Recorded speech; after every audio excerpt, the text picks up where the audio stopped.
جراحت تحفہ الما سرمغان داغ جگر ہدیہ مبارک وعدہ صدغم خار جان درد مند آیا۔ السلام علیکم ناظرین، آج میں آپ کے سامنے غالب کے یہ 4 شعر میں سمجھتا ہوں کہ یہ انتہائی اہم اس حوالے سے ہیں کہ اس میں غالب کا جو رنگ نظر آتا ہے، غالب کا وہ جو مشکل پسندی کا جو ایک رنگ ہے، وہ شاید اس طرح سے کہیں 4 اشعار میں اکٹھا بہت کم کسی مقام پہ نظر آئے گا۔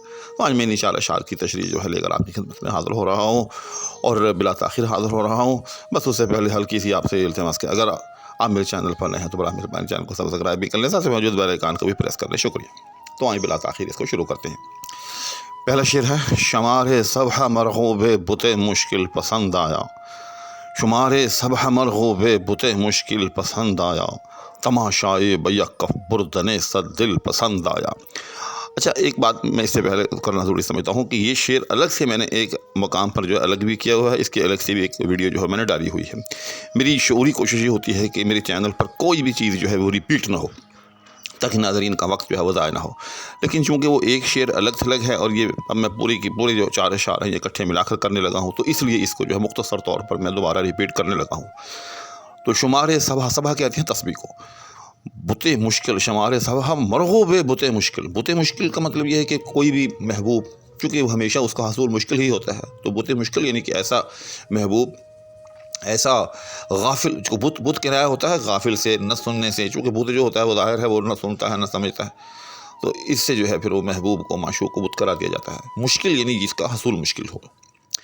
تو مصرع ہوا: شمار صبح مرغوب بت مشکل پسند آیا، کہ یہ جو بت مشکل یعنی کہ یہ جو میرا ایک غافل محبوب ہے جس کا وصال بہت مشکل ہے، اس کا یہ جو ایک عمل ہے، کون سا عمل؟ شمار صبح، تسبیح کرنے کا عمل جو ہے، یہ جو ہے مجھے بڑا پسند ہے۔ یعنی یہ جو مرغوب اور پسند ہے، یاد رکھیے گا مرغوب کا جو ہے تعلق وہ بت مشکل کے ساتھ ہے، یعنی کہ وہ اس کو پسند ہے، ٹھیک، اور آگے سے غالب کو اس کے پسند آنے کا یہ عمل پسند ہے۔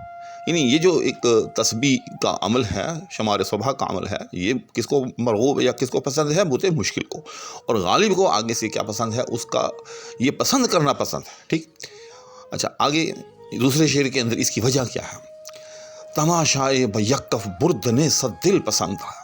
غالب کہتا ہے کہ میں جب کسی کو تسبیح کرتے ہوئے دیکھتا ہوں، یا یوں سمجھے کہ مجھے ایسے لگتا ہے کہ تصور کے اندر کہ میرا محبوب جو ہے تماشائے بیکف، ایک ہاتھ سے بردن صد دل، 100 دلوں کا لے جانا، بردن لے جانا، بیکف ایک ہاتھ سے، یہ جو ایک ہاتھ سے 100 دلوں کا بیک وقت لے جانے کا جو تماشا ہے، جو نظارہ ہے، یہاں تماشا کا مطلب ہے نظارہ، یعنی ایک ہی بار میں، ایک ہی ہاتھ میں یہ جو 100 دلوں کا لے جانے کا جو نظارہ ہے، یہ مجھے بڑا اچھا لگ رہا ہے۔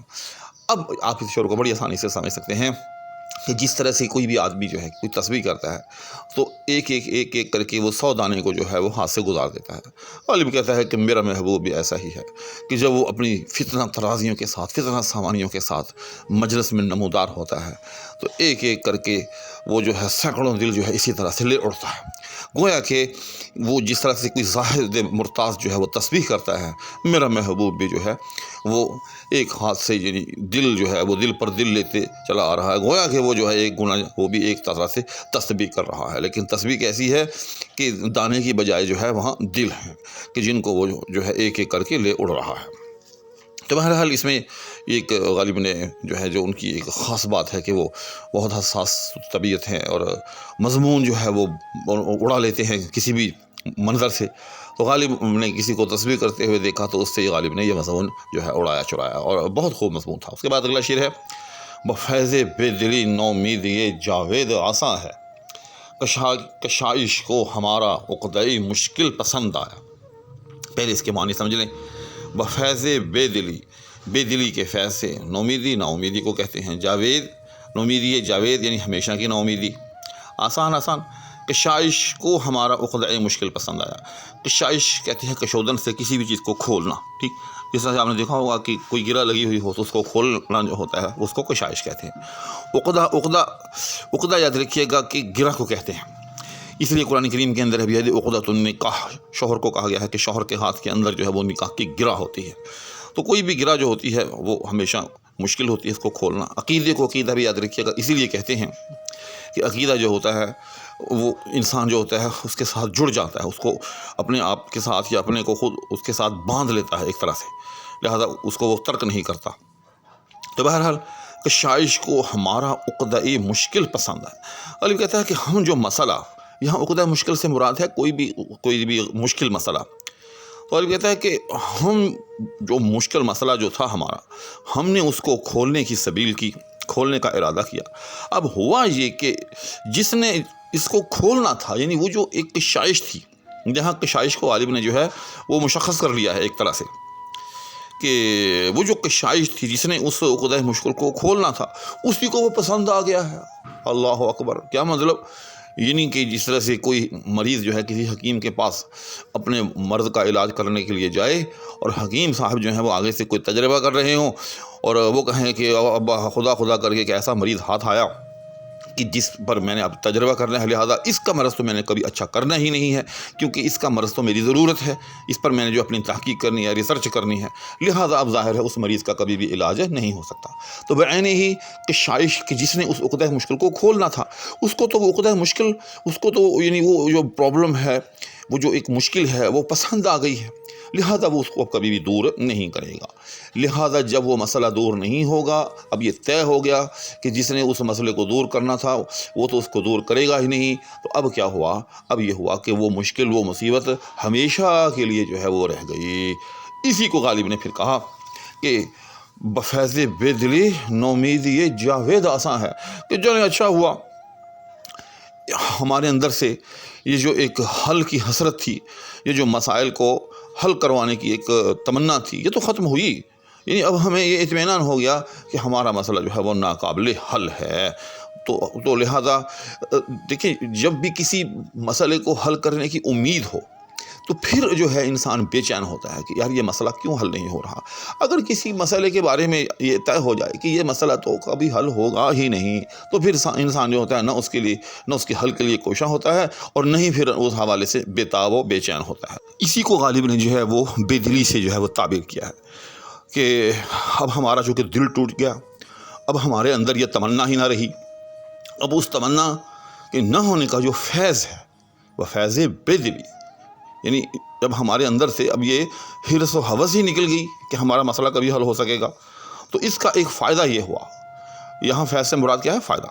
تو اس کا ایک فائدہ یہ ہوا کہ نومیدی جاوید آسان ہو گئی، کہ اب ہمارے لیے ہمیشہ کے لیے نا امید اور مایوس رہنا جو ہے وہ آسان ہو گیا۔ الغرض دونوں مصروں کا ملا کر مفہوم کیا ہوا کہ کیونکہ اب ہمیں اطمینان ہو گیا ہے، یا اب طے ہو گیا ہے کہ ہمارا مسئلہ جو ہے کبھی حل ہوگا ہی نہیں، کیونکہ جنہوں نے مسئلہ حل کرنا تھا انہوں نے ببانگ دور اعلان کر دیا ہے کہ ہمیں تو یہ مسئلہ جو ہے پسند آ گیا ہے، ہم اس مسئلے کو کبھی حل نہیں کریں گے۔ تو اس کے نتیجے میں یہ ہوا ہے کہ اب ہمارے اندر سے حسرت ہی نکل گئی ہے، لہٰذا اب ہمارے لیے ہمیشہ کے لیے نا امید رہنا جو ہے وہ آسان ہو گیا ہے۔ اس کے بعد اگلا شعر ہے، ہوائے سیر گل آئین آئے بے مہری قاتل، کہ انداز بخو غلطی دنے بسمل پسند آیا۔ اچھا، یہاں یاد رکھیے گا اس کو سمجھنے کے لیے شعر کو، کہ یہ جو دوسرا مصرع ہے نا، کہ اس کے آگے آپ جو ہے وہ اس کو ڈال لیں، یہ سمجھنے کے لیے، اور یہ اس کو جو ہے یہ کس کی طرف اشارہ کرے گا، یا یہ ضمیر کس کی ہوگی؟ قاتل کی۔ اب اس شعر کو ذرا سمجھے، بہت آسان شعر ہے کہ ہوائے سیر گل آئینہ بے مہری قاتل، کہ یہ جو سیر گل کی تمنا ہے، ہوا کا مطلب ہوتا ہے تمنا۔ یہ بھی یاد رکھیے گا کہ ہوا جو ہے ایک فارسی کی ہوا ہوتی ہے اور ایک عربی کی ہوا ہوتی ہے۔ تو جو فارسی کی ہوا ہوتی ہے اس کا مطلب ہوا ہی ہوتا ہے، جس کو ہم ہوا سمجھتے ہیں جو دن رات چلتی ہے، اور جو عربی کا لفظ ہوا ہوتا ہے اس کا مطلب خواہش نفس ہوتا ہے، جیسے قرآن کریم کے اندر جگہ جگہ یہ لفظ آیا ہے اور اس کا مطلب خواہش نفس ہی ہے۔ تو یہاں جو ہے ہوا کا لفظ جو استعمال ہوا ہے یہ عربی روٹ سے تعلق رکھتا ہے، فارسی روٹ سے تعلق نہیں ہے، یاد رکھیے گا، یعنی اس کا مطلب یہاں خواہش نفس ہے۔ تو اب مصرع کا مطلب کیا ہوا؟ ہوائے سیر گل۔ سیر گل کا مطلب یعنی گل کی سیر، یہاں گل کا مطلب بھی باغ ہے، یاد رکھیے گا، گلستان، یعنی یوں سمجھ لیں کہ یہاں جز بول کر جو ہے وہ کل مراد لیا گیا ہے، چونکہ گل جو ہوتا ہے وہ گلستان کا ایک جو ہے وہ جزو ہوتا ہے، اور آپ کو معلوم ہوئی ہے کہ بعض جز کو بول کر کل مراد لیتے ہیں۔ تو مطلب یہ ہوا کہ یہ جو گلستان کی سیر کی تمنا ہے، اور تمنا کس کو ہے؟ تمنا ہے محبوب کو، معشوق کو، جس کو یہاں کیا قرار دیا گیا ہے؟ قاتل۔ آئینہ بے مہر، یہ قاتل، یہ جو قاتل ہے، یہ جو محبوب ہے، یہ دراصل اس کی بے مہری کی آئینہ دار ہے۔ اب اس کو اگر ہم نثر میں بیان کرنا چاہیں، سمجھنا چاہیں، تو ہم یوں کہہ سکتے ہیں کہ یہ جو محبوب قاتل ہے، یعنی جو قاتل معشوق ہے، اس کو یہ جو صبح صبح سیر گل یا گلستان کی سیر کی تمنا جو ہے وہ اس کے دل میں پیدا ہو رہی ہے کہ جاؤں اور سیر گل کر کے آؤں، گلستان کو دیکھ کر آؤں۔ دراصل کہ اس کے اندر چھپی ہوئی جو بے مہری ہے، اس کے اندر جو چھپی ہوئی ظلم کی خواہش ہے، جو جور و جفا کی جو تمنا ہے اس کے اندر، یہ اس کی آئینہ دار ہے۔ اور ایسا کیوں ہے؟ اب دلیل کے طور پر کہ انداز بخو غلطی دنے بسمل پسند آیا۔ اب یہاں میں نے آپ سے عرض کیا تھا کہ ہاں کہ آگے آپ اس کو ڈالیں سمجھنے کے لیے کہ اس کو، یعنی اس قاتل کو، انداز بخو غلطی دنے بسمل پسند آیا، کہ اس کو اپنے عشاق کا خون کے اندر لت پت ہونے کا جو انداز ہے وہ بڑا پسند آ گیا ہے۔ ٹھیک، یعنی اب کیا ہوتا ہے کہ جب وہ قاتل بے مہر جو ہے گلستان میں جاتا ہے، وہاں وہ سرخ سرخ پھولوں کو کھلا ہوا دیکھتا ہے، تو دراصل اس کو ان سرخ سرخ پھولوں کے اندر جو ہے اپنے عشاق جو ہیں وہ خون میں لت پت نظر آتے ہیں۔ اس طرح سے اس کے اندر جو ایک بے حسی ہے، جو اس کے اندر ایک بے مہری ہے، اس کے اندر جو قتل کی خواہش ہے، وہ اس کو پوری ہوتے ہوئے دیکھتا ہے۔ تو دراصل غالب کہتا ہے کہ وہ جو قاتل بے مہر ہے وہ گلستان کے اندر کسی سیر ویر کرنے کے لیے نہیں جاتا، بلکہ اپنے اندر اس شاخ کو خون میں لت پت دیکھنے کی جو تمنا ہے، اس کی تسکین کے لیے جو ہے وہ باغ میں صبح صبح سیر کرنے جاتا ہے۔ اس کے بعد اب اس کا آخری شعر، جراحت تحفہ الماس ارمغان داغ جگر ہدیہ، مبارک باد صد غم خوار جانے درد مند آیا۔ اس شعر میں غالب نے بہت خوبصورتی سے اپنے محبوب و معشوق پر جو ہے وہ طنز کیا ہے۔ طنز کس بات کا کیا ہے کہ اس کے پاس وہ 3 قسم کے جو ہے وہ تحفے لے کر آتا ہے۔ اب یہ بظاہر جو ہیں وہ تحفے ہیں، لیکن در حقیقت یہ غالب کی ہلاکت کا سامان ہے سارے کا سارا۔ اس میں 3 چیزیں غالب نے ذکر کی ہیں، نمبر 1 جراحت، نمبر 2 الماس، اور نمبر 3 داغ جگر ہدیہ۔ اور تینوں کے لیے جو ہے وہ تحفے کا لفظ ہے استعمال کیا ہے، یعنی معنوی طور پر تحفہ ہے، البتہ لفظ جو ہیں وہ الگ الگ ہیں تینوں کے لیے، تو اور تینوں ہی ہلاکت کا سامان ہیں۔ اب ایک ایک کر کے دیکھتے ہیں۔ غالب کہتا ہے کہ میرا محبوب، میرا غمخوار جو ہے وہ آیا ہے، تو کیا لایا ہے؟ جراحت لایا ہے بطور تحفہ کے۔ جراحت کس کو کہتے ہیں؟ زخموں کو کہتے ہیں۔ تو ظاہر ہے زخم کوئی کسی کے لیے تحفے کے طور پر پیش کرے، اس سے بری کیا چیز ہو سکتی ہے۔ اس کے بعد کہا الماس ارمغان، ارمغان بھی تحفے کو کہتے ہیں فارسی میں، اور الماس جو ہے وہ ہیرے کو کہتے ہیں، اور ہیرے کے ٹکڑوں کو بھی ظاہر ہے الماس ہی کہیں گے، یعنی اس کی ریزش کو۔ اور ہیرا وہ سخت تر چیز ہے دنیا کے اندر کہ شاید اس سے زیادہ سخت چیز جو ہے وہ دنیا میں کوئی ہوتی نہیں۔ تو اگر خدا نہ خواستہ کوئی ہیرے کے ذرات کو، یا ہیرے کی جو کنی ہوتی ہے، یا ہیرے کی جو ریزش ہوتی ہے، اس کو اپنے اندر نگل لے، تو وہ بھی ظاہر ہے اندر جا کر جو ہے اس کی انتڑیوں کو، نظام کو جو ہے وہ کاٹ کے رکھ دے گی، اور انسان نتیجتاً ہلاک ہو جائے گا۔ تو یہ بھی غالب کی ہلاکت کا سامان ہوا۔ اس لیے چیز داغ جگر کو بطور ہدیہ کے جو ہے محبوب نے، غالب کے محبوب نے جو وہ پیش کیا ہے، تو یہ بھی سیدھا سیدھا غالب کی ہلاکت کا سامان ہے۔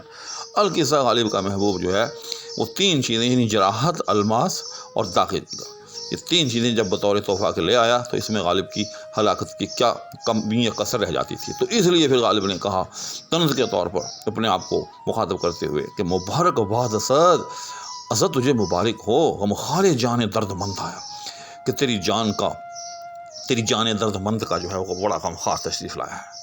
تو امید ہے کہ یہ غزل جو ہے آپ کو سمجھ آگے ہوگی۔ اچھا، ایک بات جس کا مجھے شروع میں تذکرہ کرنا چاہیے تھا، اور میں نے آپ سے وعدہ بھی کیا تھا کہ آئندہ جو بھی آپ کے سامنے غزل پیش کروں گا اس کی بحر جو ہے وہ آپ کو ضرور بتاؤں گا، اور ساتھ اس سے ملتی جلتی جو غزلیات ہیں ان کی بھی نشاندہی کروں گا، تاکہ آپ آسانی کے ساتھ اس میں لکھ سکیں۔ تو سن لیں کہ یہ جو غزل ہے، یا یہ جو غزل کے اشعار ہیں 1 2 3 4، تو یہ جو ہے یہ بحر حسج کے اندر ہیں، اور بحر حسج کا رکن کیا ہوتا ہے؟ مفاعیل، اور یہ مسمن ہے، یعنی 8 مرتبہ، 4 مرتبہ پہلے مصرے میں، اور 4 مرتبہ ہی دوسرے مصرے میں یہ جو ہے رکن یعنی مفاعیل استعمال ہوا ہے۔ تو آپ بے شک پڑھ کے دیکھ لیں، شمارے سب ہمروب بتے مشکل پسند آیا، مفاعیل مفاعیل مفاعیل مفاعیل، اسی طرح سے دوسرے مصرے میں بھی 4 مرتبہ۔ اور یہی وہ بحر ہے جس میں غالب کی بڑی مشہور غزل ہزاروں خواہشیں ایسی کہ ہر خواہش پہ دم نکلے، بہت نکلے میرے ارمان لیکن پھر بھی کم نکلے، یہ بھی اسی بحر ہدج کے اندر ہے۔ اسی طرح سے ستائش گر ہے ظاہر اس قدر جس باغ رضواں کا، وہ ایک گلدستہ ہے ہم بے خودوں کے تاکہ نسیاں کا، یہ غزل جو ہے یہ بھی اسی بحر ہدج کے اندر ہے۔ اور بھی بہت ساری بحر ہدج کے اندر غالب کی غزلیں ہیں، تو جیسے جیسے کوئی غزل آئے گی انشاءاللہ میں اس کی بحر اور اس کے ساتھ ملتی جلتی جو اور غزلیات ہوں گی ان کی نشاندہی کرتا رہوں گا تاکہ آپ کے لیے اس میں لکھنا آسان رہے۔ اسی کے ساتھ اور دعاؤں کے التماس کے حوالے اب اجازت چاہوں گا۔ اللہ حافظ۔